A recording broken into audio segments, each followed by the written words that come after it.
So என்ன மக்களே, என்ன சாரியா இருக்கும் அப்படின்னு சொல்லிட்டு பார்சல்ல ஒரு கெஸ்ஸிங் சொல்றீங்களா? சோ உங்களோட கெஸ்ஸிங் இந்த பார்சல்குள்ள என்ன சாரியா இருக்கும்ன்றத கமெண்ட் பண்ணுங்க. அதுக்கு முன்னாடி நானே ரிவீல் பண்ணிடுறேன். பட் என்ன நினைச்சிருந்தீங்கன்றத கமெண்ட் பண்ணுங்க.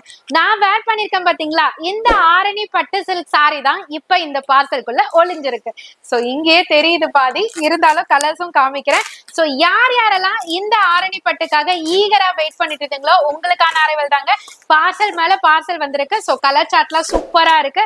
யார் யாரெல்லாம் மிஸ் பண்ணீங்களோ போன டைம், இந்த வாட்டி உங்களுக்காகவே எவ்வளவு கலர் சார்ட்டோட பாருங்க. சூப்பரா, செம்ம சூப்பரா இருக்குங்க. Peacock green, wine colour, grey colour, dark maroon, புதுசு புதுசா கலர்ஸ் எல்லாம் வந்திருக்கு. இன்னும் நிறைய கலர்ஸ் வந்திருக்குங்க. இந்த பார்சல்குள்ளேயே இதே ஆரணி பட்டு தான். இந்த கலெக்ஷனுக்காக யார் வெயிட் பண்ணிட்டு இருந்தீங்களோ சீக்கிரமா ஆர்டர் பிளேஸ் பண்ணிக்கோங்க. ஸ்கிரீன்லயே நம்பர் கொடுத்திருப்பாங்க. அந்த நம்பருக்கு ஜஸ்ட் ஸ்கிரீன்ஷாட் ஷேர் பண்ணீங்கன்னா கலர்ஸ் வரும். அது மூலமா ஆர்டர் பிளேஸ் பண்ணிக்கலாம். இல்லப்பா நியர்பை சென்னையில தான்ப்பா இருக்கேன் அப்படின்னா டைரக்டா விசிட் பண்ணி பர்ச்சேஸ் பண்ணிக்கலாங்க.